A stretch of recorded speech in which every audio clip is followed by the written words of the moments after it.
show today. Yes. Gary Fritz, no way. Hey, Gary. Hey, Soleil.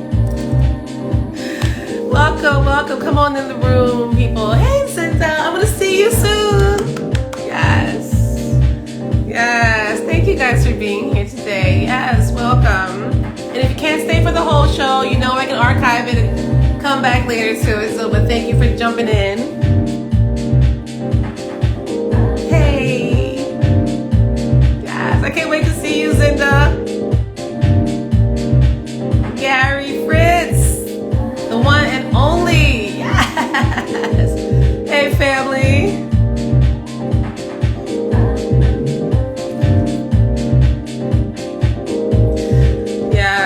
So we have an incredible, hopefully healing show today. I'm so excited for this show. A lot of firsts on this show. Hey, Kevin Powell, love you. Birthday coming up April 24, tomorrow. Happy early birthday, Kevin Powell's in the room. And so, yes, accountability, right? We know it's not real justice because there's so much still happening the same day and everything else. So there's so much more to be done, people. But there's so much more to be done in terms of just justice and criminal justice and reform and so many things. And so, just praying for all of us, praying for our Black and brown children, for our parents that have to worry about their children leaving the house every day. I love you guys. I hold you up. I hold myself up. I was watching an interview just a little while ago, and the brother said, when will it be me? And that broke my heart. So we got to lift each other up, lay flowers while we're here. Be kind. I say that every week. Please be kind to each other as much as we can. And for my white brothers and sisters, bless the ones that reached out to me this week to say, I don't walk in your shoes, but I'm here for you. I love you. I'll never understand, but I'm here for you. What can I do? So bless up to those people that actually reached out and the allies in this world. So thank you for being here. Hey, Monique, my sister love Monique Martin is in the room. So bless up to the family of George Floyd. Bless up to the young lady that basically made this happen, Darnell. So we appreciate you. We love you. Yes, thank you, allies. Real allies in this world that are here for us, that stand by us. Fighting that good fight with us. And so, yeah, I appreciated all of that this week. So I appreciate all of you. And so on to the show, because I want to get to it. I have 3 guests today. This is a show about healing and mindfulness and hopefulness, hopefully. And my first guest, actually, look at that lovely picture by Rachel Neville. Let me just read a little bit about this brother right here, okay? This brother, Maxwell Louis Waterman, I've never met him in person, but he reached out to me, I believe, after he saw, he'll tell me when he gets on, but I believe it was either the Charisma J interview, maybe the R.B. Lynch interview, but he reached out to me to say, can I come on your show? And I was like, okay. And we had a long, beautiful conversation. And again, I had never met him before, but I'm sobbing in the phone with this brother, and he just gave me that space. And so when he comes on, you'll see why. But I just wanted to read a little bit about him while you can see his photo. The quote that's on his page, in his actual website, and it says, "It's not what you do that defines who you are. It's who you are that defines who you are." I love that, right? Who you are defines who you are. So who are you? Who are you not trying to be, but who are you? But just a little background on him. He is in the work of trauma-informed dance, social emotional learning educator. He teaches at SUNY Purchase and also at Martha Graham. Oh, I should give credit to the photo I had on earlier. The amazing artist, Kadir Nelson. That was his artwork for the late George Floyd. So forgive me for not saying that earlier. So yes, Maxwell Waterman, he's been a teaching artist at Abundance Academy of the Arts, which is Charisma J's school. He also just he's a co-founder in Torch Dance Theater, which I cannot wait to ask him about. And so I'm really looking forward to hearing what he has to say. I just want to maybe share one more photo because he's divine. Wait, first of all, look at that. Come on, look at that face. Look at that smile. I just can't. I can't, Maxwell. And just one more, because he is a dancer. So just one more beautiful dance photo. I mean, Rachel Neville, what are we going to do? So just glorious. And again, his info is in the link in my bio. So you can find out all about him and follow him and everything else. And so let me check and see if I have I sure did have a request. Come on, Maxwell. Up in these streets. I can't wait. This is going to be awesome. Yes. Happy Friday, guys. Yes. Hi, Danny.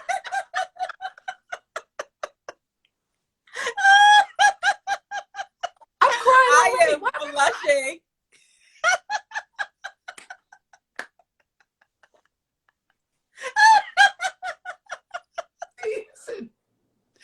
This is exactly what happened when we were on the phone together, guys. And again, we may have met somewhere in the past because, of course, the dance circle is small. People cross paths all the time. We probably were in the same room. We probably were in the joints together and whatever together.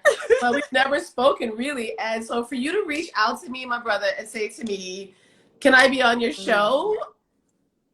That was beautiful. So I appreciate you. And just, how are you? You look amazing. Come on for the earrings. Come on, earrings. Come on, earrings. Thank you. I am blessed. If I can be even more specific, I am just leaning into the dream that God has for me. And that is just pure transparency. Because when I operate in that space, you know, I get my revelations, fan. It's full of light, you know, and I'm just like, Lord, you know, keep on doing what you're doing in me, for me, through me, right? Because at the end of the day, it's not about me. So I'm blessed. And, you know, I've had you in my head for the past couple of weeks, because if I can be transparent, and this is a healing show, I believe in, you know, pure vulnerability. There were some moments I was really, really down. And literally my face was in my hands. And I remember something that you said when we first talked on March 5th at 11:30. And every time I go through something, that voice wakes me up. And here it is. Uh-oh, wait. Come on now. Don't do it to me. Pull back that hair and go. Wait, what? Pull back that hair and go. Remember when you said on July 22nd, 1991, your first time rehearsing with the Ailey Company, and you were feeling all these nerves, and then you saw the funeral replaying on the TV, and you felt that strength, and you said to yourself, pull back that hair and go. You're gonna be all right. So literally every time when I have my face in my hands, when I feel, you know, like I don't know what to do, that voice, right, which makes me, right, because the language that we use can make or break somebody. So that voice, that word that blessed you years ago, in 2021, it's making me. So literally, whenever I'm going through something, I'm like, pull back that hair and go. You're going to go, and you're going to be all right. It's going to turn out in your favor. Believe in this. Yes. Believe in this, and it's going to work out for you. So thank you for blessing me, for blessing us. We need you. You are our Tamron Hall of dance. Oh. Okay, she's on NBC, right? She's on NBC. I believe so. Yes. NBC, are you watching? Oprah, are you out there, girl? I appreciate that so much. And just to give a little backstory to what Maxwell was talking about, I'll do it quickly because I know you have so much to tell us about. But of course, when I first joined Alvin Ailey, my first rehearsal was July 22nd, 1991. And it was in a hotel room. I come in overnight to get ready for the rehearsal, my first rehearsal. And I was the only woman hired that year. And I was nervous AF. I'm not going to say the word because, my mama might be watching this at some point. But I was really super nervous. Of course, I'm joining Ailey. Come on, right? And I'm in my little studio, and I'm trying to make some coffee, and I'm roaming around the room. I just turned on the TV, some random channel. And I really wasn't paying attention. I just needed some noise to calm me down. And all of a sudden, as I'm making my coffee, I hear the strains of I've Been Used. And I run to the TV, and just randomly, I swear to you people, they were showing a rebroadcast of Alvin Ailey's funeral from 1989. Yeah. I believe in those moments. And in that moment, when I tell you that shut all the nerves down and I got so centered and grounded and strong. Yeah. And I was like, I'm going to be all right. That's right. Very good. Come on. That's it. So I believe all of that. I don't think there's mistakes. I don't think some of them make mistakes. I'm just saying. But you and I being here together is just kismet. And so please tell us again about your teaching. Well, first of all, tell us about yourself, where you're from, where you grew up, and I mean we talked about it, but I just so everyone here knows. Of course. So back in 1950, a woman by the name of Wendell Waterman was born in Barbados. So she's the reason why I am here today. So my roots are in Barbados. My family is from Bridgetown. I was born and raised in Brooklyn, particularly Canarsie/East Flatbush. Currently now I live in Yonkers, and I am also an adjunct faculty at the Conservatory of Dance at Purchase College, as well as the Martha Graham School of Contemporary Dance. And I'm zipping and zooming everywhere else. I just started my new dance company, Torch Dance Theater. And thank you. Torch. Yes, carry the torch. And I also opened up my health and wellness business with my partner, House of Ananda. So when I talk about leaning into the dream that God has for me, when we operate in the space, right, in the territory that He's designed for us, and when we're able to recognize it, it's nothing but lights. It's nothing but lights, because I am understanding who I am and giving validity to who I am, so I can recognize who I am and operate in the territory that is representative of who I am. Are y'all getting this? Well, first of all, let me just say, I did see that you live in Yonkers. Yes. And let me just say for a second, I hope I can say this. You live on Valentine Lane. I do. Because you're so full of love. That is so perfect. That's so perfect. Come on, Valentine Lane.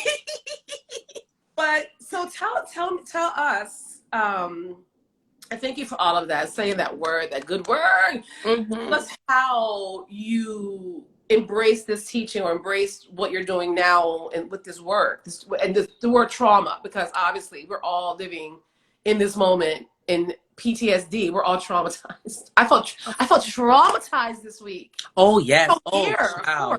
Tell us about that. Of course. Well, I mean, it's always been there. Again, it just took time for me to get the language to describe, what I was feeling. So ever since I got into dance, I've always been experiencing trauma as a Black man, as a Black gay man, as a Black gay effeminate man.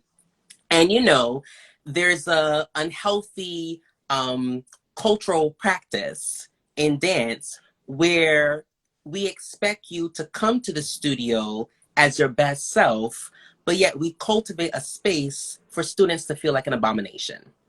And because there is a culture already established in this country where we illegitimize emotions, meaning that you are a thing, right? Martin Luther King said that Black people were going through thingification. Your property. Thingification Means that You have no voice. Your only responsibility is to adhere to the feelings and the duties of somebody else. And we've adopted that in dance. So when you adopt an unhealthy conditioning, that becomes your safety. So for years, I was experiencing that. And, you know, I got a wake-up call when I tore my ACL. And I said, you know what? I think it's time to go deep within and understand, who am I? Apart from these narratives, who am I? Because a lot of us on a daily basis, and pardon me for saying this word, but we commit spiritual suicide because we're adopting all of these narratives that don't belong to us. And you wake up in the morning, you look in the mirror, and you can't even recognize who you are, right? Because there's so much dust. There's the thing that the person said here, and there's the thing that the person said there. So when I tore my ACL, it gave me time to go deep, deep within. Fast forward, went to grad school. Actually, I was in grad school at the time. And I had a professor, shout outs to Miss Tracy Hinton Peterson. I love her so much. Yes. She taught us methods, which was basically how do you, do classroom management, how do you develop lesson plans, and so on and so forth. And what was so monumental about her is that she would talk about how she always looked at a child holistically. And my ears began to listen. I said, "Ooh, that's something new.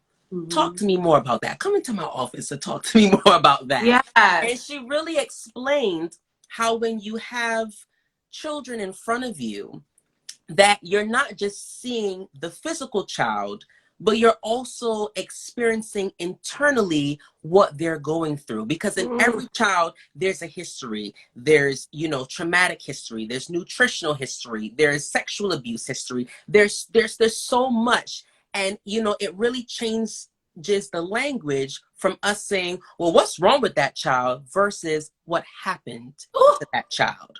So I said, okay. I need to get my drip cloth because I'm sorry, y'all know me. Because seriously, there's so much that we've experienced in life, again, adopting narratives that don't belong to us, that really influence how we show up in a room and our capacity to show up in a room.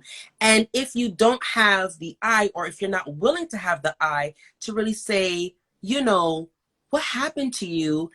Again, we get into making everyone feel like an abomination when actually you deserve to feel like an asset because you belong here, right? Are y'all getting this word? Are y'all getting it? No one ever deserves to feel like an abomination, right? Because you need love to survive. You do. So if you keep on making people feel like they're a problem, like they don't belong, if you keep preaching about inclusivity but actually are executing exclusivity, what you're doing is you're actually shutting down the parasympathetic nervous system, which is responsible for people feeling safe, because the vagus nerve and the parasympathetic nervous system is what controls the mood. It's what brings everything at ease, at equilibrium. So once I began to deepen my knowledge about that in grad school, I said, you know what? I really want to adopt this in my teaching philosophy and my movement practices, because every student deserves to feel like they belong. So the pandemic hit, and, my program had set me up to go into the DOE. So I said, okay, I really got to be like a dancer, and I need to shift and pivot. And I said, you know what? I'm going to create my own curriculum. And even that was tough, right? Because again, there are narratives acting on me saying, well, who are you to create this? Ooh, that. Yes. Who are you to create this? What do you think you know? And, I got to be very transparent here. It's easy to point out Eurocentric practices in whites, but also many of our Black people also adopt those Eurocentric practices. So when I was creating my curriculum, there were people that looked like me that said, oh, so how is that going to work? You think you know everything? Oh, yeah.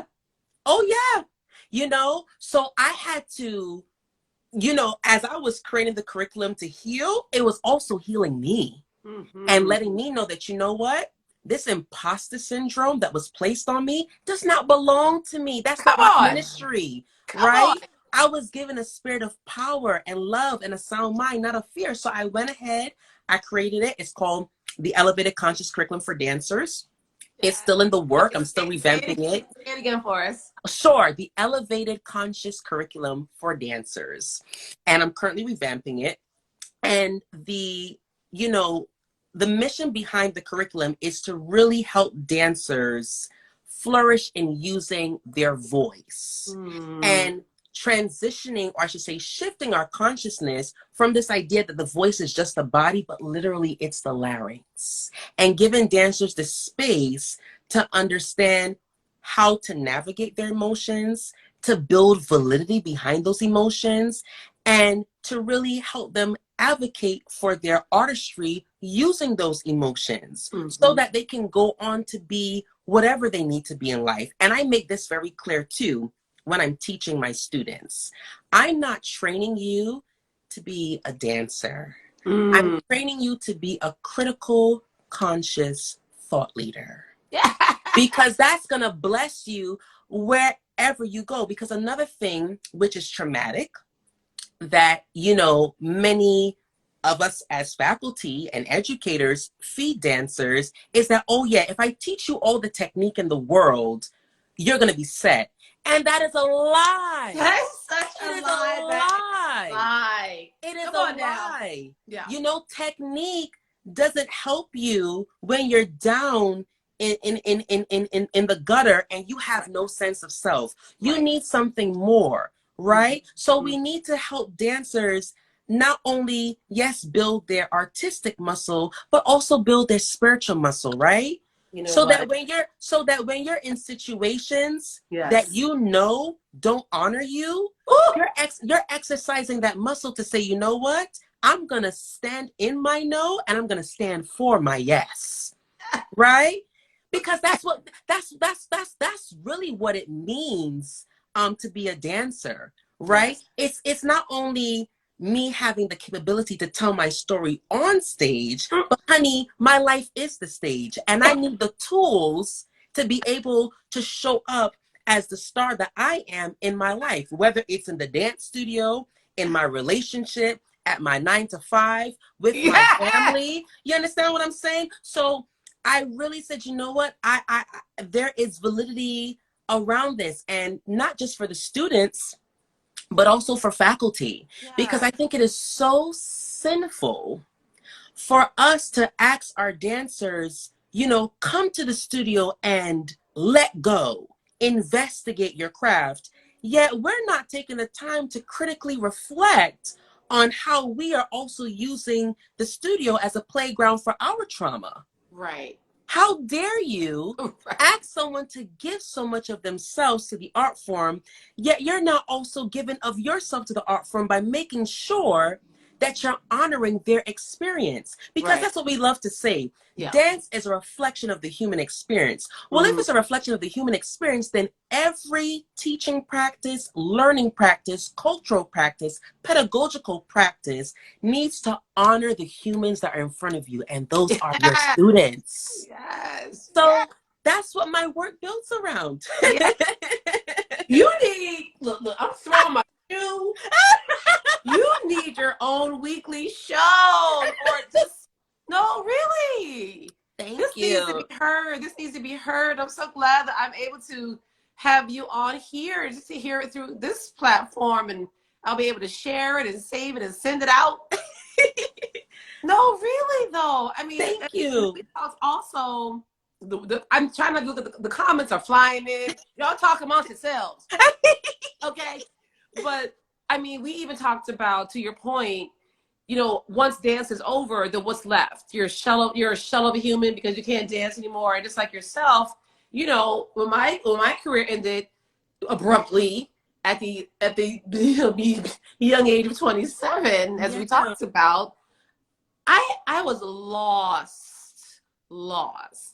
And even though maybe if I had had some of this training or wherewithal, I'm sure I still would have been depressed to a certain degree and sad, all those things.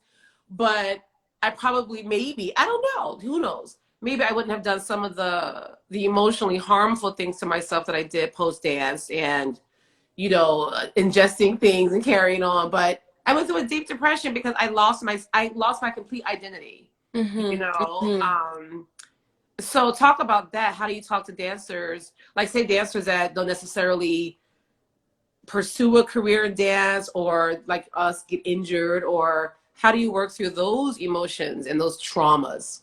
Of course. Well, first, I make sure that I'm cultivating a safe space. So how do we cultivate a safe space? Well, we cultivate a safe space by first setting the foundation of love, right? That whatever you say in this space, number one, is confidential. Number two, it's valid, right? Just because Yes. your experience does not align with somebody else's experience doesn't mean that it's invalid. That happened to you, and it also happened for you to bring you into this space. So it must be valid. So setting the foundation of love, then also encouraging, shout out to my mentor, Yolanda Celia Ruiz, Come on.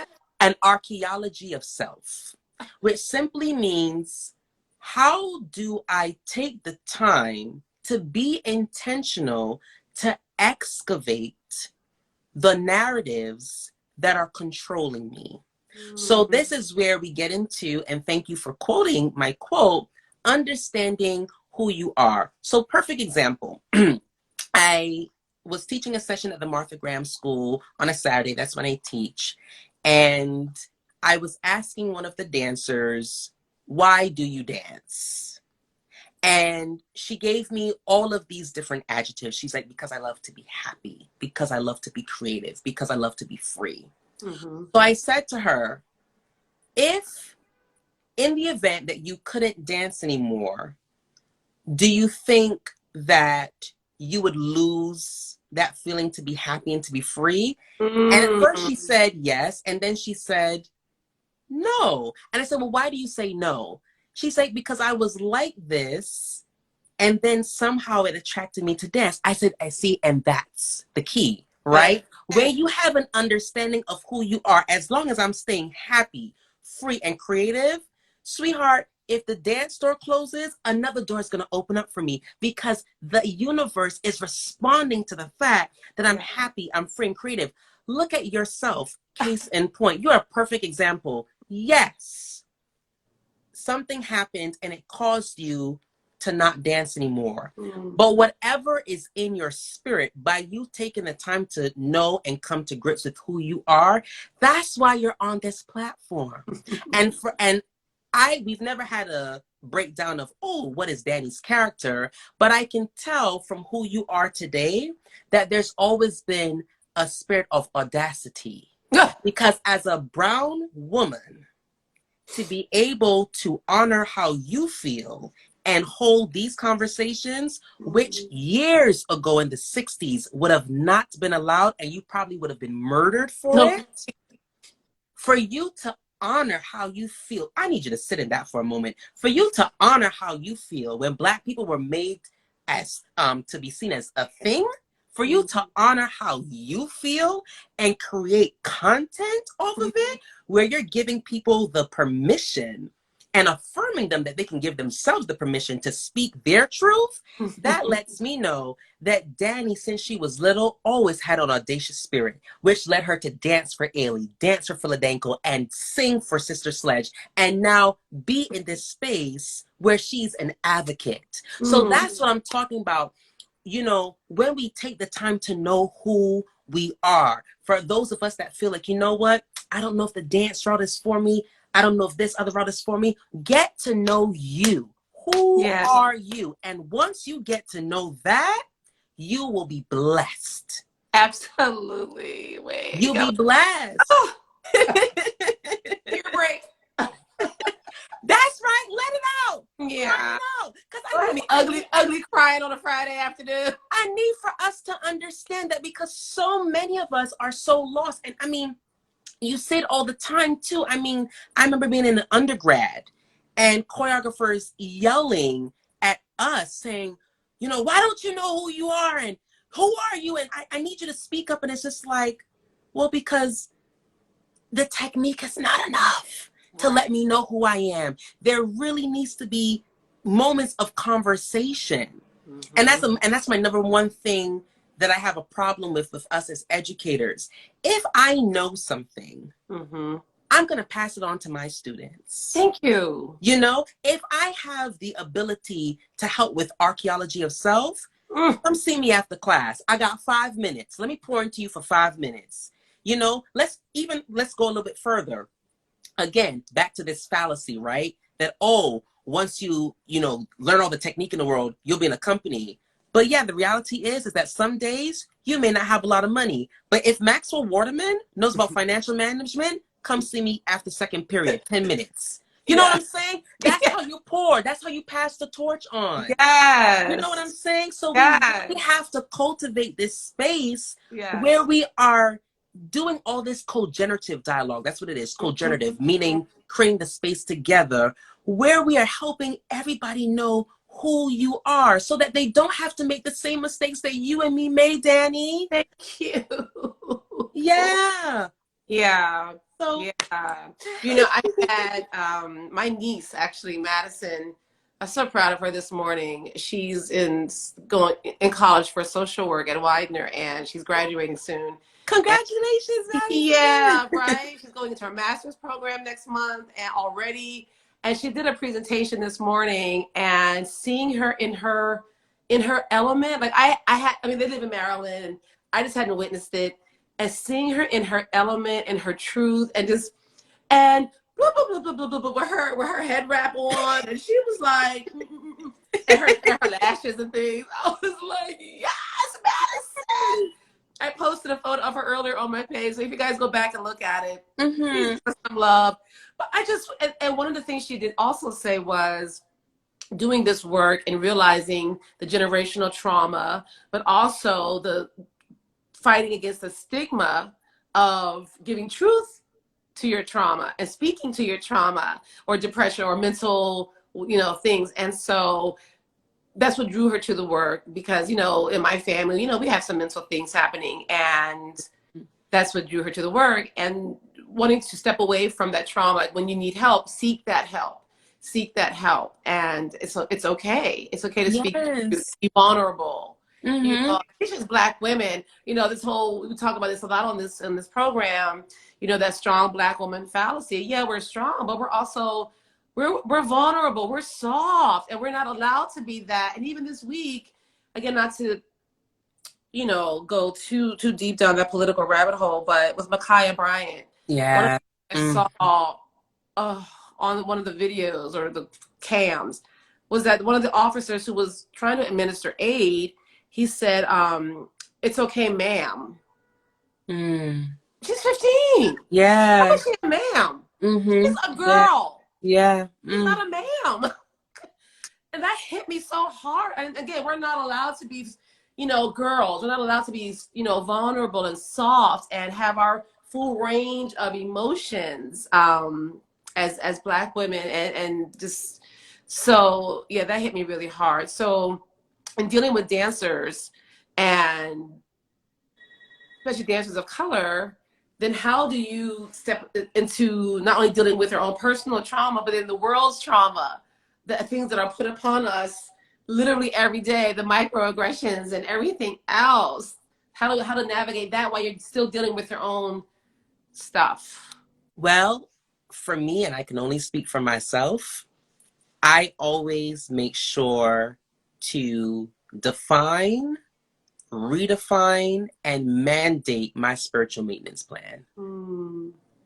Because that is what keeps me grounded. Yeah. That is what helps me to understand what's going on in the world, how it's affecting me, and then how I need to show up for my students. So literally every day, I wake up to Amel LaRue. Yes. I have my digestive tea. I sit down for 20 to 30 minutes and I literally speak to my creator.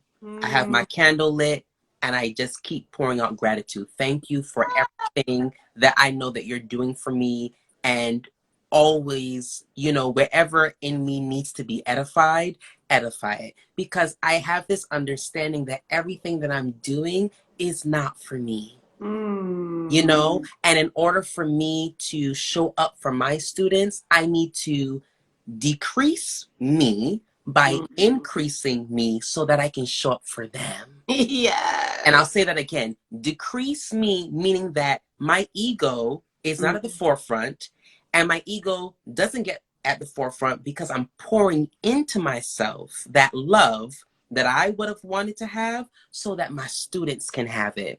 So that's how I manage. And also I encourage them too to develop a spiritual maintenance plan, whatever that looks like for you. Right. Whatever that looks like for you, because there are always things that are acting upon us, and holding space too in the studio for them to talk about that. And yes, we still get the Horton technique done, but hey, first 5 minutes of class is meditation, you know, and building validity around that, you know, because how can you hit the line if you don't even know how to align yourself? Oh, you know what? My shoe is coming off. You know what? Seriously. That needs to be on a t-shirt. That needs to be. Yes. Addison's on here with his t-shirt line, his merch line. Addison put that on a t-shirt.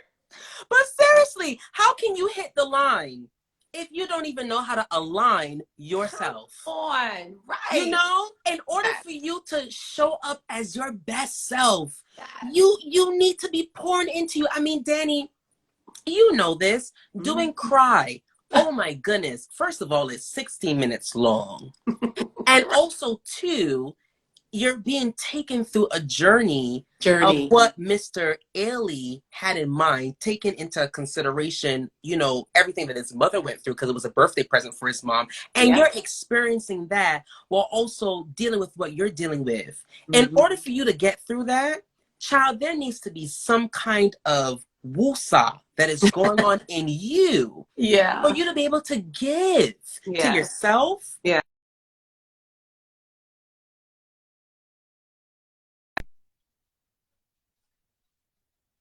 around that. Because one thing that also annoys me is that, you know, we don't give our dancers this help.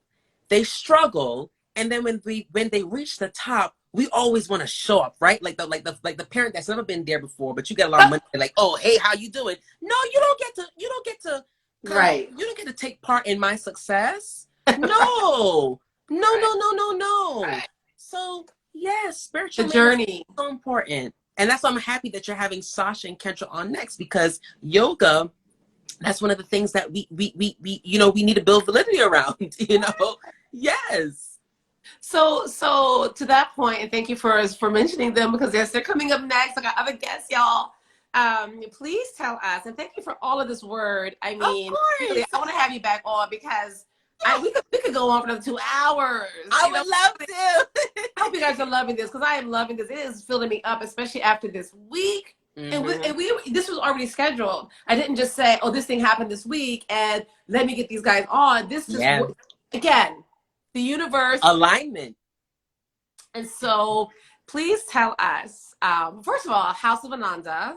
Yes. That's linked in my site, in my bio as well. So please go to my bio, look at the link tree for Maxwell, and look at all his sites. But tell us about Torch Dance Theater. Come on, Torch. Yes. So my beautiful colleague, I don't know if she's on here. Hello, Miss Kenya Joy Gibson. I just love her. Ever since I met her back in 2017, I said, I don't know who you are, but you wear your mantle well. I mean, she is a dancer of Harlem baby and just professional. I mean, when she shows up in the room, it's, you know who she is. It's gorgeous. And when we were in grad school, she began to think a lot about the Dunham technique and how she wanted to use it in order to produce work about African-American history. So I said, okay.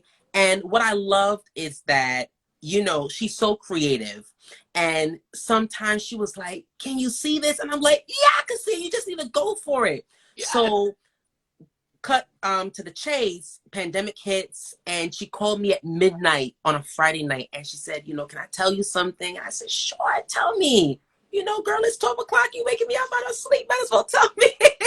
Go on. And she said, you know, I really want to start this dance company, and I want you to, you know, partner with me with it.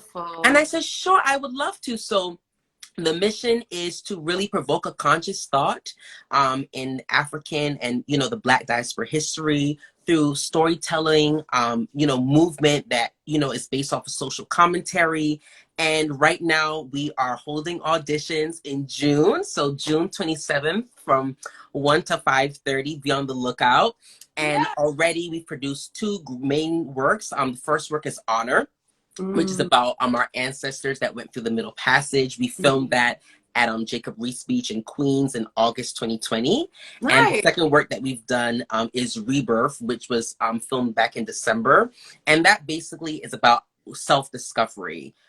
How do we take the cards that life dealt to us, and how do we build joy around that? So no, it's everything is flourishing. Thank you for always commenting and sharing our stuff.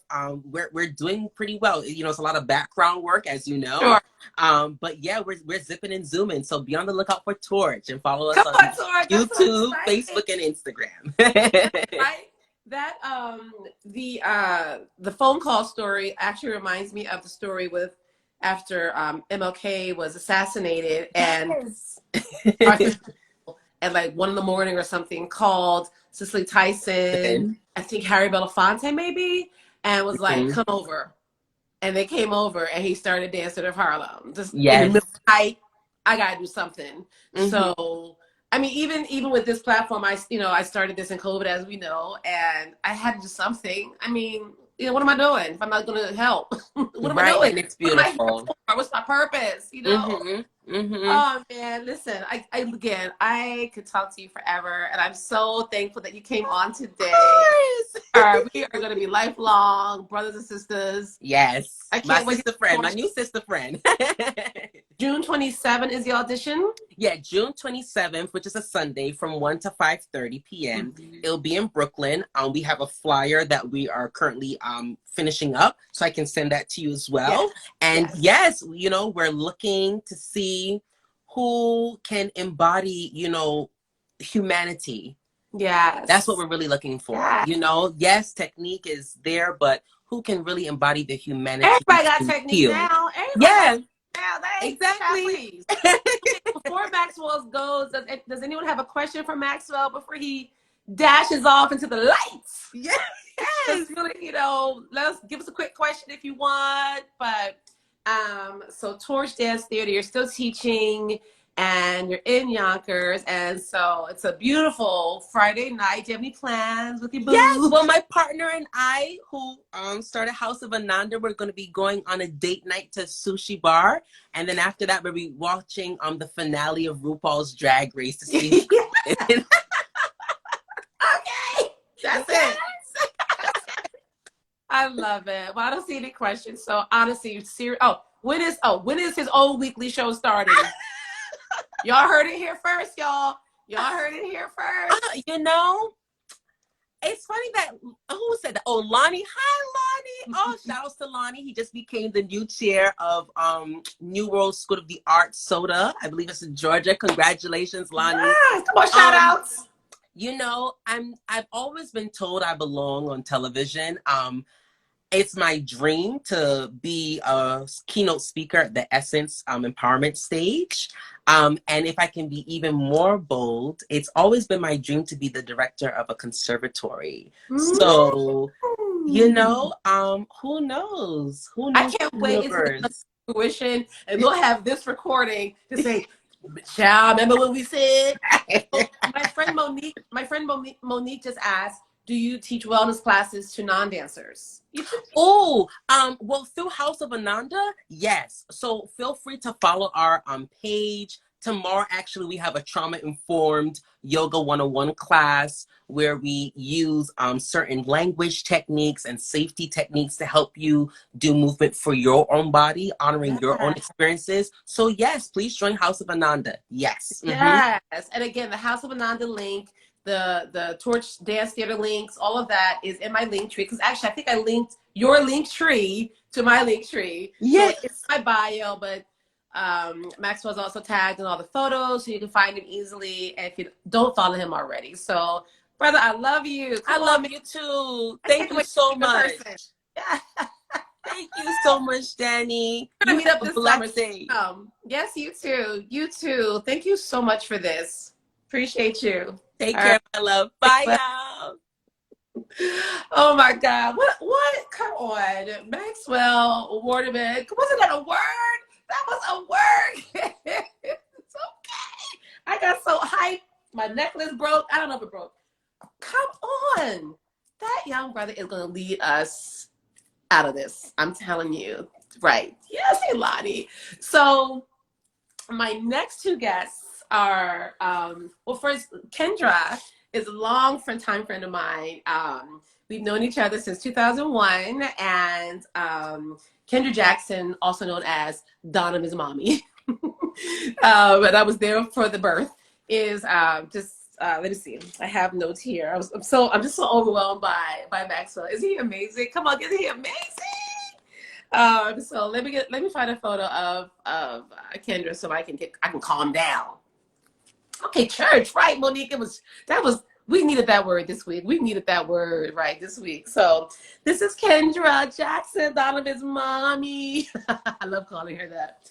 There's Educator for New York City Department of Education since 2001, at the Baccalaureate School of Global Education in Astoria, Queens. She created their very first full-time yoga program for ages 7 through 12. She has advanced yoga certifications through Yoga Works, Om Yoga Center, as well as an Ayurveda health counselor certification through Kripalu, I hope I'm saying that right, and the Himalayan Institute. She has taught yoga at New York sports clubs around the city and corporate offices, as well as their gym facilities. And she was a co-facilitator of the Yoga and Mindfulness Teacher Preparation Program for the New York City teachers and administrators. Currently teaching yoga and mindfulness at East Bronx Academy, and also a resident of Riverdale. That's my girl, Kendra. And her partner in this new adventure is Sasha Vant Hall, the beautiful Sasha Vant Hall. And she also is a dancer, a yoga instructor, and meditation teacher, running her own yoga and mindfulness programs in offices and schools since 2008. And she's been working in arts and education for over 20 years. So, Kripalu. Thank you, Monique. Okay, they'll say it for me when they get on. So just beautiful, gorgeous women. I shared some fun pictures of them earlier, and they've been friends, great friends forever. Look how fun. Come on, just glorious, right? Come on, sisters. Yes. So I want to get them in. And so today is the first time, we tried it yesterday, a little sound check. The first time I brought in two guests at once. So first time trying it live. We're going to see what happens. Thank you guys for hanging in. And again, if you need to leave at any point, this will be archived and also on my YouTube channel as well, dannIGeeLive. So let's see. Okay, I've got Kendra. So I'll bring in Kendra, and yes, I think I have to do it one at a time. I've never done this before, so we'll see what happens. Okay. Fingers crossed, y'all. Hi.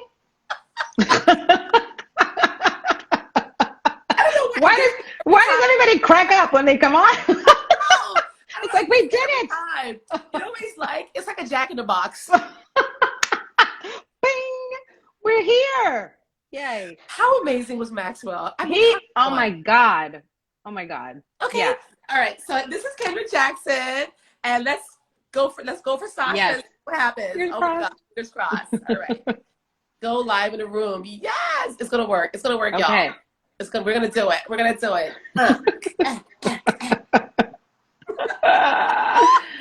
Oh my gosh. I know. Oh my God. Very How are you? You look exciting. beautiful. Come on. Thank you. I'm trying. Yes. So since we're waiting for Sasha, Okay. it says I was able to invite her, but we'll see. Oh. So Sasha, if you're not able to join, maybe type something in the chat. But yeah. Uh-oh. You got this. What did she say? Anything? I don't see her. Let me see. All right. Okay. I can't cancel it. Oh boy. I'm not sure what to do. Oh no. It worked yesterday. It worked yesterday. Okay, wait. Let me try this. Let's try this again. Invite. Okay. So it did work yesterday, guys. We did a whole sound check and everything. I know. We were so excited. So excited. Oh, man. Oh, no. All right. Well, in the meantime, we'll hopefully get Sasha. Oh, no, I'm trying. She's saying, I'm trying. Okay. Well, hi. So, okay, we'll try this again. How about Kendra, you go out Okay. yesterday, and I'll try to bring in, this is live, it happens, and then I'll try to just bring you all again and again. Okay. All Sorry righty. about my guys. All on the camera. Okay, so Kendra's out. We're going to try this again, folks. We're going to try this again. Let's see. I'm going to cancel that. Thanks, guys, for your patience. This is something new. I've never done this. All right. Go live in a room. Okay, yes. I'm trying to go live in a room. We got Sasha and Kendra. All right. I think, all right, I got them both now. Let's see what happens. Fingers crossed one more time. You know, if we have to do the one at a time, but maybe, okay, we got Kendra.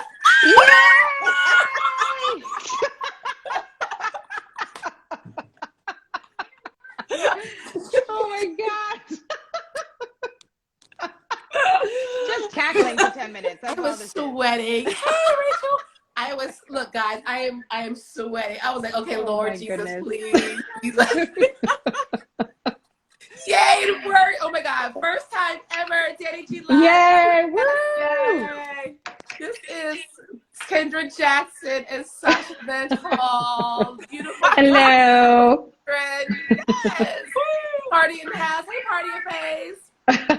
How you guys doing? Sasha, you were also listening to Maxwell. I mean, oh my God. That brother had me in tears. My mascara is all messed up over here. Yeah, I was like, you're all good. I am so inspired by you, you know? Right? He's amazing. He's amazing. Very impressive. Never met in person. And so just for him to reach out to me the way he did and took a chance and say, I would love to come on, I was like, sure. Fantastic. Yeah. He definitely watching, if you would like to come on and share what you're doing, feel free. Like, seriously, I'm open to this and I'm loving it, clearly. But so welcome to my show. Thank you. Thank you, Danny. So Kendra's been on before. Kendra's popped in on some of my freestyle before. But I've never had Sasha on. Wait, do I have Donovan in the background? Yes. Oh, God, okay. Sorry.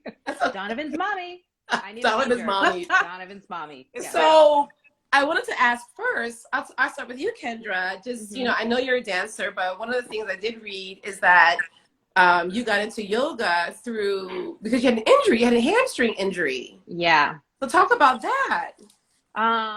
So this was after college, soon after college, and it was like right at the attachment hamstring injuries, which takes a long time to heal. And someone, when I was doing my master's program at NYU, said to me, like, flat out, you're always going to have that pain. And I was like, wow. I'm like, you know, this is way too early on to have this horrible injury where, like, you know, my legs were just not even working the same. So I think that's what brought me to yoga.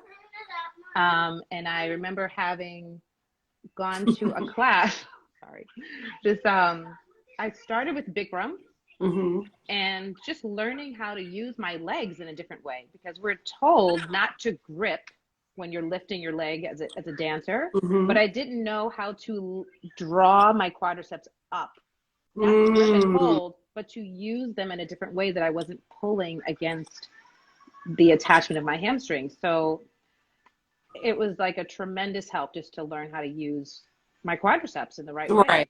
Yeah. And so did the pain go away after years or whatever? Yeah. Oh, wow. It really did. Yep. I learned how to not pull there. I mean, there's got to be some scar tissue, but I just wasn't yanking or folding into that injury so much that I just learned how to use my whole leg and not just falling into that area. What was your journey to yoga? Oh, did you just, for some reason I can't hear you quite as well, but can you hear me? I can hear you perfectly. Okay, good. So for me, I was doing some yoga even when I was dancing in my 20s, but it just never clicked. I actually did not like yoga. Which is, and now look at me, you know? Right. And back in 2000, early 2000s, I had a pretty big, like, trauma, just to be real, in my life, happened with my family and such. And I didn't know what to do. I didn't really want to go to a dance class. And I went to yoga thinking, you know, help. And for the first time, yoga, I got it. It was like this light bulb went off for me. You know, it was the emotional that really got me, like, you know, going like fast track into yoga. Right. Something clicked. Yeah. And soon after that, I was taking it, you know, 7 days a week, various places, and then I got certified soon after that. I mean, I had been doing, you know, mind you, yoga here and there, you know, in my dance career. Yeah. But it was that I was like, Yeah. oh yes. I need to go on, Kendra, would you mind turning down the TV in the back? Because I'm hearing that. Sorry. And Sasha. I'm sorry. Thanks. There we go. Okay, that's better. Yes. Yeah. Yeah. And so when did you two meet? What? Oh my gosh. You two meet. We met in a Ron Brown class. Yep. Weekly Ron Brown class. Doing It just goes on forever and ever. Come on, Ron Brown. In a Ron Brown class. Yep. I love. Yep. Oh, that's right. I do remember that now. Yep. Like 90s. Like, yeah, like late 90s. Late 90s. Yeah. 98. Right. Yeah. I mean, it's amazing how dance brings so many people together, because Kendra and I also met in an aerobics dance class, and the rest is the rest. You know? And so I met her through you. So also, guys, you should know that both Sasha and I were in Kendra's wedding. So that's just a fact. And yes. So now you're both, you know, creating this program together. And first of all, what I want to ask, I'll ask you first, Kendra, what is mindfulness? What does that mean? So I think there are lots of people who define it in different ways, but mindfulness is bringing your attention to one thing on purpose. So in terms of mindfulness practice, there can be a mindfulness formal practice or informal practice. You can be formally setting up a time frame to sit and bring your attention to your breath, and, you know, you're doing a mindfulness meditation practice, or you can bring your attention to everything involved in brushing your teeth.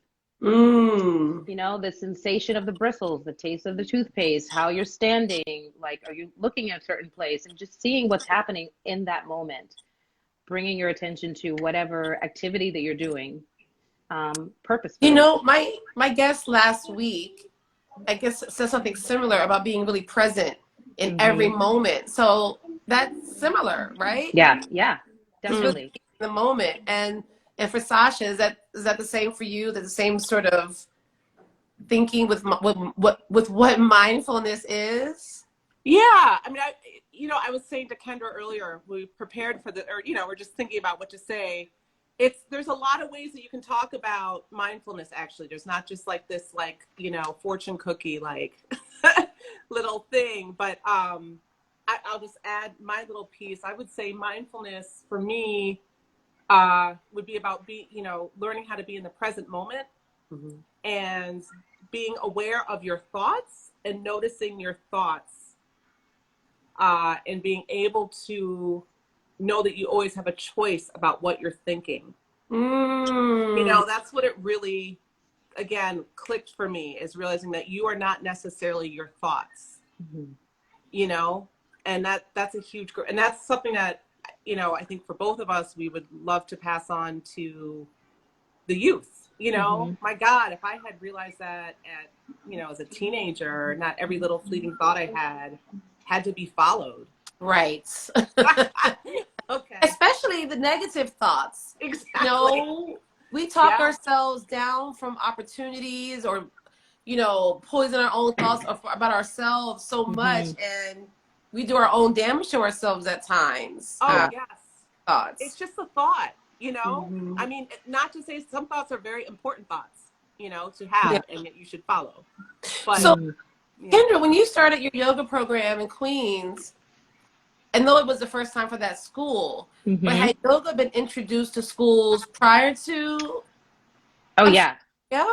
Yeah, definitely. Because that was all the talk about whether or not yoga should be in the schools, because it's seen as a religious practice.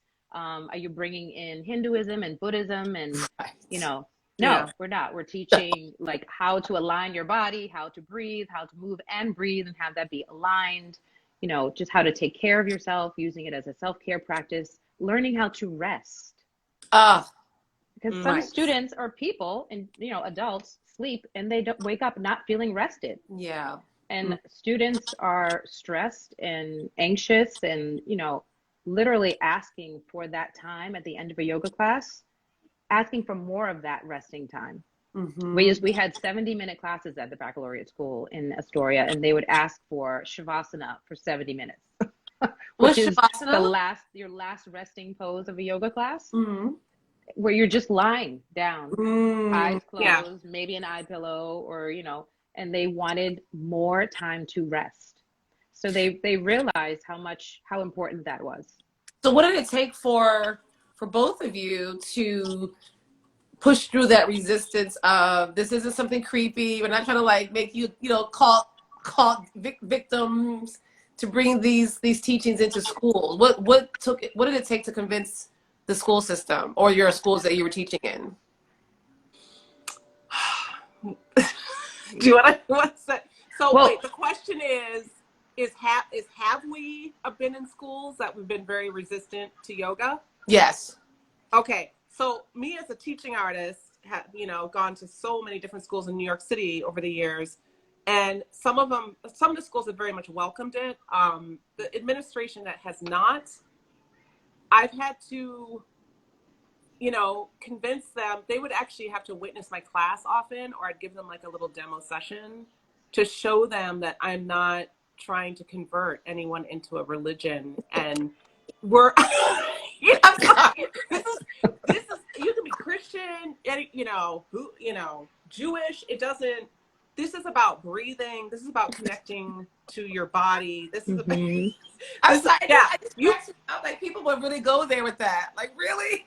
Yeah, it's well, you know, I'm not gonna, you know, if you want to, but I'm trying to be like, you know, considerate. But yes, people go there all the time, and language. You know, I've had to shift my language sometimes a little bit, just so it doesn't sound like I'm trying to convert a child, possibly. Yeah. So it took them coming to watch you in action to know that you weren't trying to run some mumbo jumbo on their kid or a cult or some.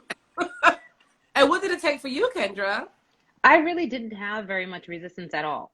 I had a dance program that during the early years of being at the baccalaureate school is when I did my yoga certification. So I started filtering in some yoga into the dance program, using the sun salutations as warm up, having Shavasana or the resting pose at the end of class, and then doing more and more until it kind of just snowballed and became this yoga program where the administration didn't say anything about like, hey, what are you doing? Why are you changing things up? The parents loved it. The students loved it. I had maybe a handful of students whose parents were not interested in having their child do yoga. So they would go to gym. And then funny enough, like later in their high school years, they would come back to my class. Oh, really? Realizing that whatever their parents said is not what's happening in my class. So, you know, everyone else seems to be enjoying Miss Jackson's class, so I'm going to go. Right. But yeah, like Sasha said, it's about, you know, aligning your body and learning how to do some different movements and play. You know, we did headstands and handstands and using cool music that they liked and like having it be like a dance and doing sequences to the music just to get them to move. Some days they're just like, you know, they don't want to really move. So you have to throw on something cool that's going to drag them in. But yeah. And I know, because we've talked often about, you know, you teaching remotely, Kendra, but are you also teaching remotely, Sasha? I am, but I have corporate accounts that I do. I've been doing for a decade. And during the pandemic, I kind of moved away from my schools, teaching in the schools, and have been trying to refocus my career in general. And then this new job position came up, up with Kendra, which was lovely. So I have not, and I'm working on my writing piece. So I'm that's a side note, bring that up. I'm You're working on a memoir. a memoir? Totally Yes. other topic. But yeah, anyways, I have not been teaching remotely to students in school. So I actually I don't have that, my heart goes out. It has been a struggle, I know, for teachers, for students. These screens are like the counter to yoga. It's, so Kendra can maybe speak more to that. It's really, really hard. Just even in my Challenging. class today, it's challenging all around for the parent, for the student, for the teacher. You just really can't connect with them. I have a class of 30 11th graders, and I had 10 of them on Google Meet today. None of which have their cameras on. No one's responding if you're asking a question. And it's not just my class, because maybe students would think, oh, this is not really important. It's across the board in every single subject. Yeah. So it's hard because they're now also that it's starting to get warmer and nicer out. Right. They're starting to drop off even more. I mean, if I had 20 of them back in November, there are fewer of them now. So it's just going to be very hard for a lot of them to catch up too, because if they're not coming to all these classes and then they have all these incomplete grades, what is summer school going to look like? It's pretty much the same thing. How are you going to get them to, I just don't know how it's going to all work. Yeah. We don't even know what's happening in September. Yeah, my heart really aches for, I mean, even as adults, we're dealing with this too, this pandemic, but my heart really goes out to the kids. I mean, this is just unbelievable. So I can't even imagine trying to learn. I mean, getting on Zoom calls just for meetings, I'm like, and I try to like fix my face, and sometimes I achieve that, but it's hard, even as an adult. Very hard. And so that's why I'm thankful that people even tune into this show, because we're on our screens all week long. Yeah. So the fact that I get anybody to watch is a miracle. And I was even thinking about that as it's getting warmer out and people can, things are maybe getting a little safer or whatever. Do I continue doing this at 5 o'clock on Fridays? Because even myself, I'm like, I'm going to be wanting to get in the streets. Right. Yeah. So there might be an adjustment. Yeah. So now the two of you have joined forces. So tell me how. I'm so excited for you guys that this project came together. You tell us about it. Yeah. So it starts with Kendra. Yeah. So the founding principal of the Baccalaureate School for Global Education, where I was for 13 years in Astoria, is William Stroud.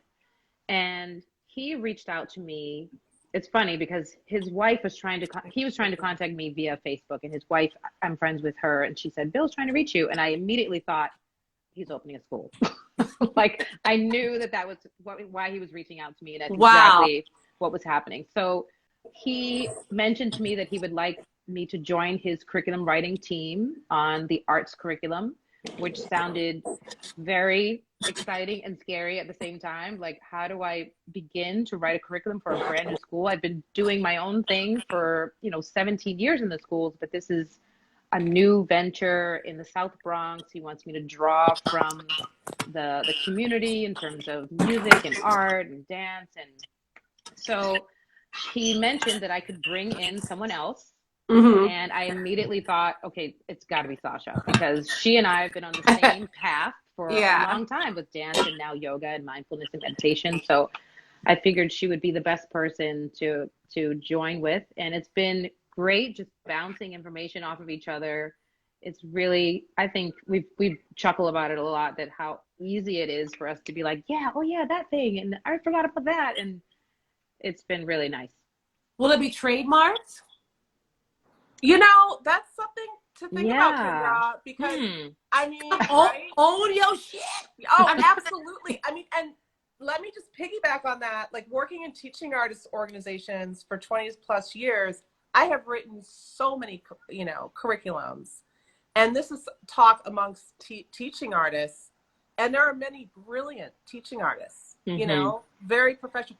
And we write stuff and then we don't own it. We don't own it. Technically, the organization that, you know, is giving us the paycheck owns it. So that was another reason why I just at this stage in life had to leave and make sure that everything I am doing, I'm not being, you know, I don't know, like my own brilliance isn't being like harvested and then somebody else, okay, Black bodies, Black women. I mean, it's just like what happens all the time. So this is a conversation for later. We're at the beginning stages of this.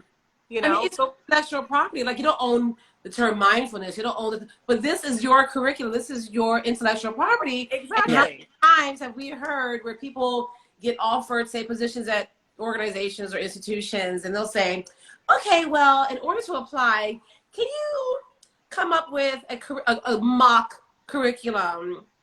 And then the person doesn't get the job. But now they've got intellectual property. Exactly. Exactly. And I mean, exactly. And you've got whole lesson plans that now they're using. Yep. You don't have any rights to. Then maybe they, you know, they tweak a couple of words here and there, and then they claim it as their own. That's something. No. Right. Yeah, something to think about. It is something to think about, Kendra. I mean, we haven't even talked about this so much. Yeah, I mean. Yeah. And so what grades will this program start for? Am I saying that right? Yeah. Yeah. Listen, you guys, I have to plug my phone in. Okay. So if I keep disappearing, I don't want it to die. Cut out. Okay. So this will start at what grades? It's 9 through 12. Great. Yeah. I think it's just high school. I don't know that so the baccalaureate school was 7 through 12. I don't think they're starting with middle school. I think we're drawing and building and bringing students from the neighborhood middle schools, graduating from, of course, 8th grade and coming into the Vertex Academies at 9th grade. So yeah, tell me about Vertex Academies. So it's part of the charter school network. It's like one of the first of its kind to be in the South Bronx.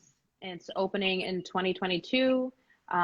They will be using the IB curriculum, which is the International Baccalaureate curriculum that is very rigorous.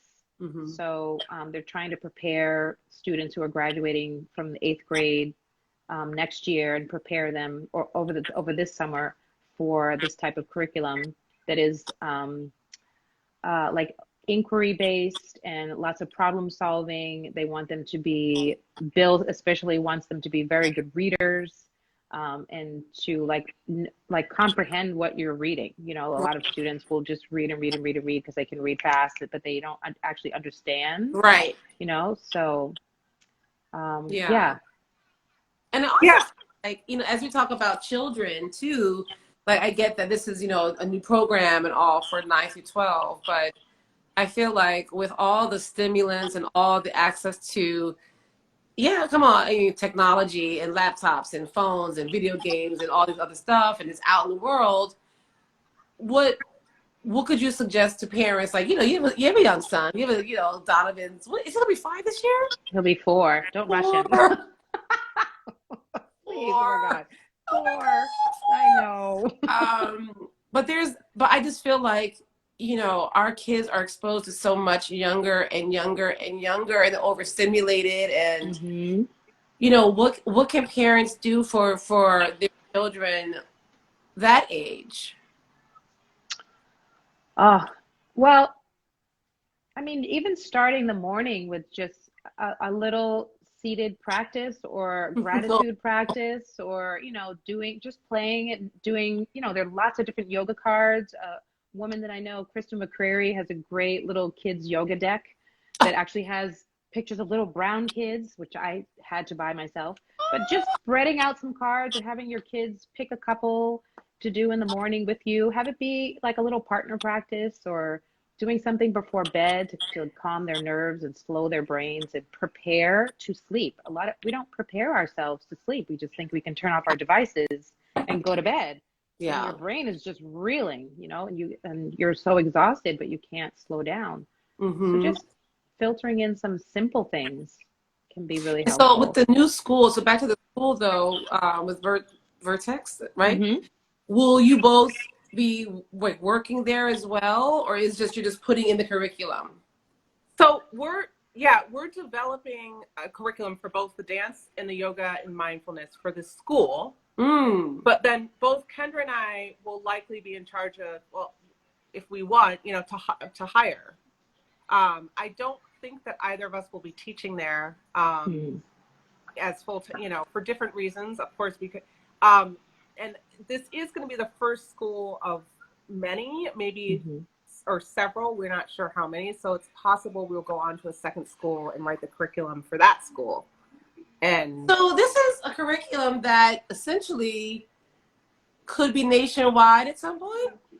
I mean, yeah. I mean, yeah, exactly. Like, I mean, that's why it's you know, it's a bigger conversation, and we're still very, you know, me and Kendra have just been working together now for about a month and a half.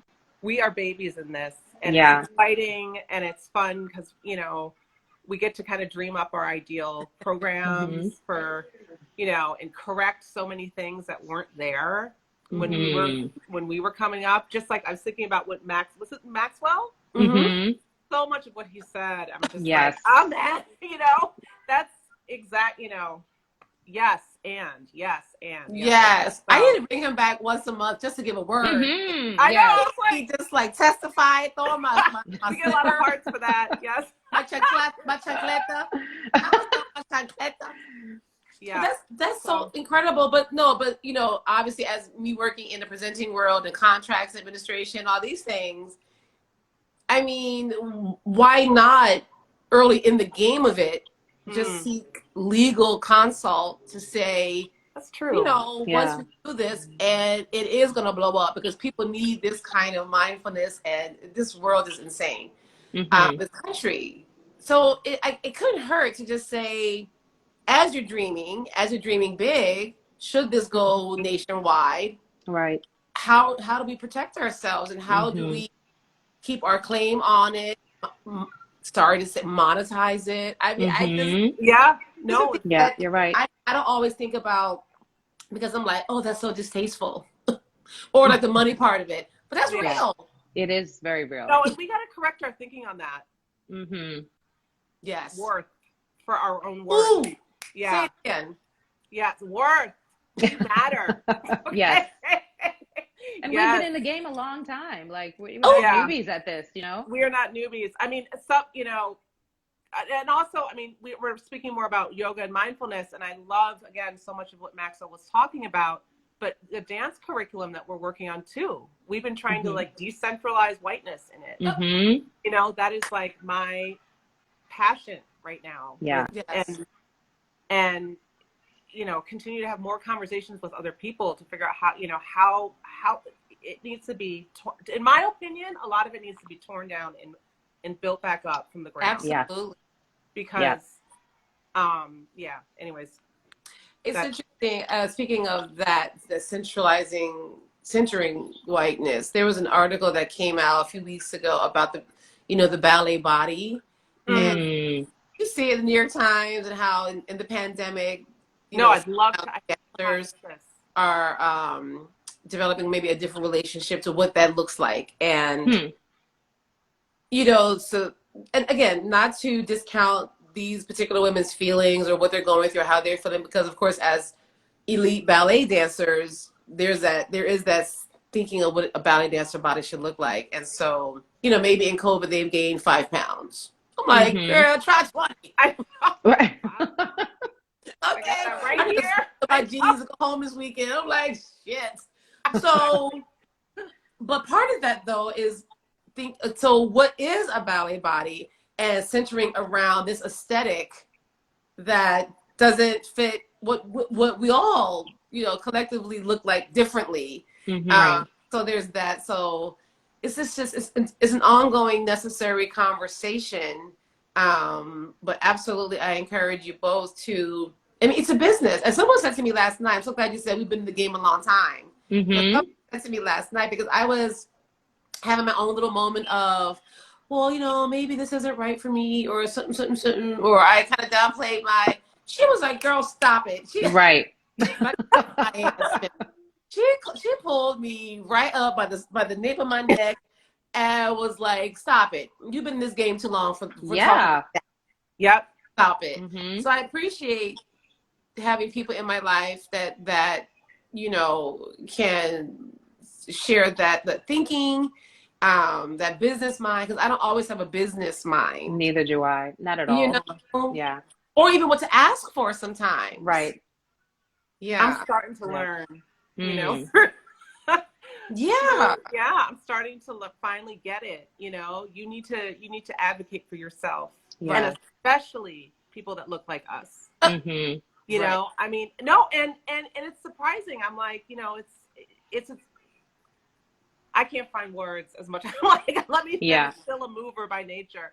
I'm like trying to find the words to express myself right now, but it's an important skill. I mean, maybe we should think about that in our curriculum too for these young people of color, about how to, advocate for yourself. Yeah. Like really, talk through it as well as, feel it in your body. And yeah. And just like Maxwell was saying earlier, how he's able to find his morning practice. I mean, kids, you have a young son, you're still teaching online, but especially for you, like, where do you find your pockets of peace?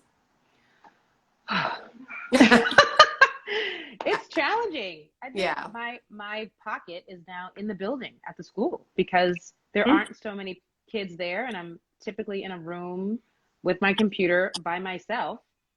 So Tuesday, I actually took a class online. That was my moment to take a class for myself and do something for myself. But it doesn't happen often, where you have 3 people in a household where there's not an extra room, and which we're working on, fingers crossed. So when you can find that space for yourself, it's great, but they're few and far between. Yeah.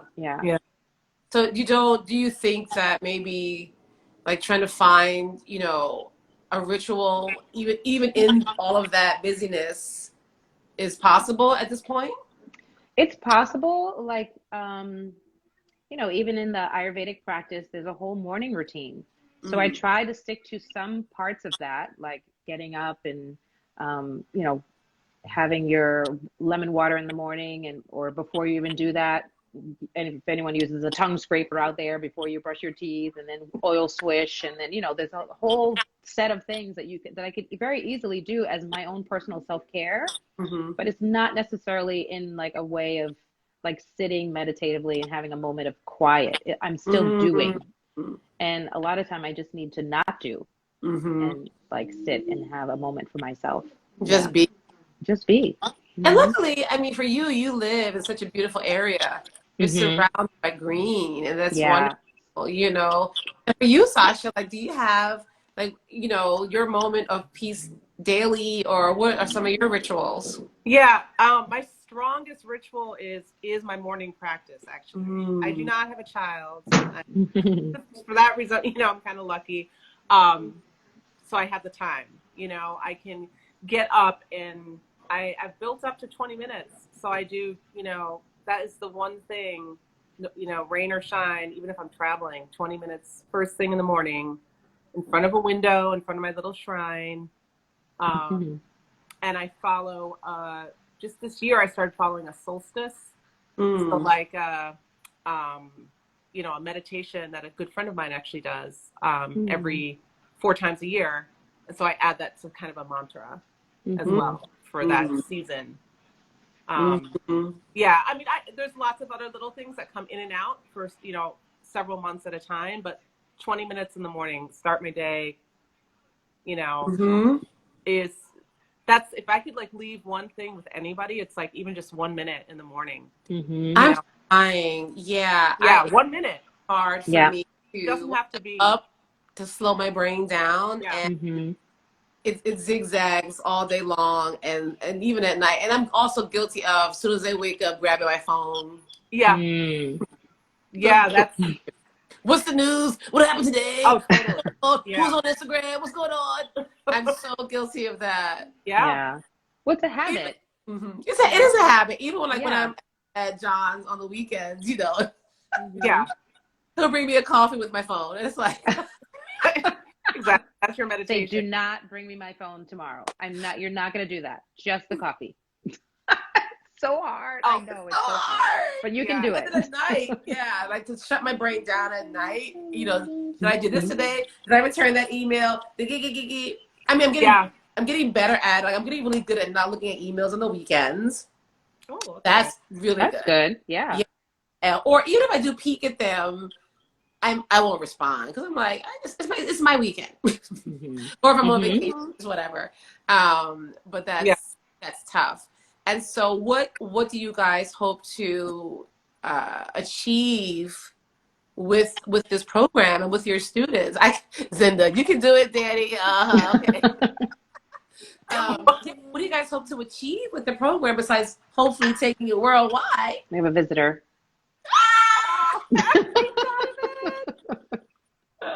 Happy Friday, Donovan! Look at that hair. So, I know. This is Donovan Canales. Hello, everybody. Say hi, Donovan, to the world. You can say hi, wave. Hi, TT Danny. TT Sasha. So this is one of the very few people that I've known since day one. Day one. Donovan and my niece Madison. Well, of course, Olivia. Oh, you can't. Yeah. I've seen them since day one of their lives, and I mean, who gets to say that? Like, I know. It's pretty special. They were born. It's so special. But yeah, so what are your hopes for this? Like, what do you hope, the students get from it, the teachers get from it, you'll get from it? You want to start? I'm gathering my thoughts, but I can wing it. Yeah, I mean, there's there's so much. Like, I'm hoping that we help, start a wave of, or nurture students and youth to have more self-care, self-love for themselves, to feel, abundance, to feel confident, to feel joy, to feel strong, to not feel shame at making a mistake, through, it's just, these labels, yoga, mindfulness, dance, but really we're teaching these like life skills. If you do this stuff well and with, thought and care, I hope that we start a new trend. I mean, I think it's happening in the world no matter what. Me and Kendra are just, we're a piece of the pie with it. There's all these beautiful brown and Black people saying incredible things right now. And this is our time. I'm sorry. Maybe I do. I firmly believe that. Yeah, I know. So true. It's so true. Page turning. Yeah. So, and we're part of this important moment. So, and to get, even like principals and higher education people, affect the way that they're thinking. Because right now it's very white. I mean, me and Kendra we're often in Zoom rooms still that are, we're the only ones. Yep. Yeah. That's in a lot of places. One of a couple, Yep. Yeah. A lot of places. I mean, I know. These are my people. Yeah. I mean, yeah. And what about you, Kendra? Like, what's, this is a journey. I know you're just getting started with this, but what is your hope for this program? I mean, similar or? It's definitely very similar, but certainly what jumped out, what I was thinking first before Sasha began, was that teaching students how to take care of themselves. And just, I mean, I know self-care has been such a buzzword over this past year, but we aren't taught how to take care of ourselves. We're not. One of the parts of our curriculum, we wanted to include some body conditioning so students understand how to be well in this career path of being a dancer, but also nutrition and the whole wellness component is so important. And I didn't get that in my dance program at all. It was just, you know, push forward and, you know, keep moving. And, you know, you kind of the suck it up and deal, you know, phrase was used, I guess, a lot. Like everyone Yeah, has suck it up and pain and deal. injuries and soreness, and you just keep moving. But Right, you work have, through. yeah, you work through it. But you Yeah. have to know what to do on your own time so that you aren't worsening that injury, or, you know, you just taking care of yourself and your mind and your whole self, not just your physical self. Yeah, and will so part of your curriculum include nutritional things as in teaching? Yeah, Yeah. Oh, that's what we want. Yeah. that's great. Yeah, we're working on trying to weave these things into the daytime curriculum. So it's not just like this after school PIF thing of like, oh, we did hip hop, or we did, you know, like, you know, that's often, these things are put to the side, you know, or like we have a guest today that's going to talk about nutrition for one day, you know, everyone in the auditorium. Like we're not trying to do that. We're trying to have all this as part of the core curriculum. That's awesome. And so this is great. I mean, I can't wait to see how it develops. Get your legal stuff going. Yes. What? Yeah. I'm gonna be like, you got that? I know. You got that trademark? Keep saying that to me. Yes. So I have, Kendra, I have your link in my bio for your practice and everything. Sasha, I have your Facebook page in my bio. Oh, for now. But I also have the Vertex page in my bio, just so people can learn more about the academy and just as it's coming together. And so let us know, obviously, how we can support you, your teachings and everything else. Any final thoughts on just taking care of ourselves in these tumultuous times, just finding the moments of joy and bliss, you know? Yes. This coming on this every Friday gives me something to look forward to, and it's just, yeah. Make your joy like fundamental every day. What brought you joy today? Yeah. Answer that question. Find, you know, drop it and find your joy. No, that's right. Okay. It's like Marie Kondo. I'm serious. Take it seriously. Your joy is important. Yeah. Absolutely. And you, Kendra? Well, you've got joy. You got a joy in the room with you. I do all the time. He's amazing. He's I would say a lot of the same. Find some time to do something good for yourself. Feed yourself with good things. You know, whether that's whatever that is. Yeah. Well, this has been awesome. Well, good luck, ladies. Thank you. Thank you so much, Danny. Thank you for taking the time. And I guess, you know, if I'm still doing this a year from now, you're going to come back on my TV show. It'll be a pleasure. And some of your students. Yeah, that would be great. I know, but we have to do an in-person cocktail soon. Yes. You know it. Yes. Oh, this is awesome. Well, have a great rest of your afternoon. Thank you. You too. All of it. And tomorrow's going to be really beautiful. So beautiful. Get out there. Outside. I'll find my joy there. Okay. Love you both. Bye. I'll see you both in person soon, I'm sure. Okay. Be well. Bye. Okay, let me see if I can close this out. How am I going to do that? Okay. Yay. All right, cool. That was awesome. We talked about healing and meditation and yoga. Thank you guys for watching. Oh, I needed this today. This was so absolutely wonderful. And I thank Maxwell Louis Waterman for coming on earlier with his good word. Oh my goodness. I can't wait to download this and share this later. And thanks to my good girlfriend, Kendra Jackson, and her beautiful son, Donovan, making a guest cameo. And to Sasha Van Hall, her partner in this new venture that they are creating for the school system. So again, the links are in my bio and my link tree to all of my guests today, as well as other businesses that you can support. The links on my YouTube channel, any episodes you want to go back and watch, they're all there. So this has been wonderful.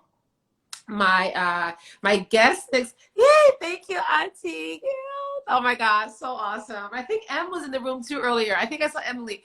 So thank you, family, for joining me today. I can't wait to see you guys in person. And so my guest next week is the unbelievably talented, triple threat down, dancer, singer, producer, choreographer, businessman, Craig Smith. Craig Smith. You guys, I can't even tell you how excited I am that this brother is coming on my show next week. So next Friday, April 30th, 5 o'clock, Craig Smith. So I am signing off. Thank you again. Be good to yourselves. Drink your water. Love hard. Fight racism. This is my t-shirt by Mahogany Mommies. And just be good to yourselves and each other. And thanks again for watching. So love you. Have a great weekend. And I'll see you next week. Thanks again. Bye.